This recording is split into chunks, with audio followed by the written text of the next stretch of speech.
उल्हासनगरमध्ये पावसाळ्यापूर्वी नाले सफाई होणं आवश्यक असताना शहरातील छोटे मोठे नाल्यांची सफाई झालेली नाहीये। नाले कचऱ्याने तुडुंब भरलेले आहेत, तर कॅम्प 4 मधील गणेश नगर परिसरातील नाल्याची सफाई झालेली नाहीये। महापालिका नाले सफाई कधी करणार असा सवाल नागरिकांनी उपस्थित केलाय। या नाले सफाईचा आढावा घेतलेला आहे आमचे प्रतिनिधी किरण तेलगोटे यांनी।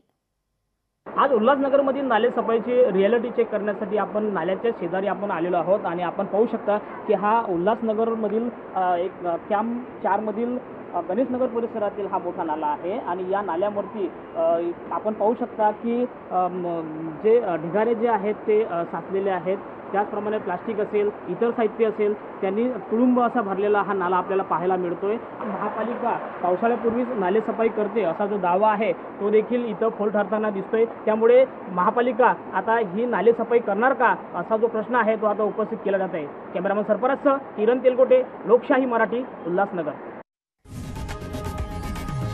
लोकशाही मराठी, ऐका, पहा, जागरूक रहा।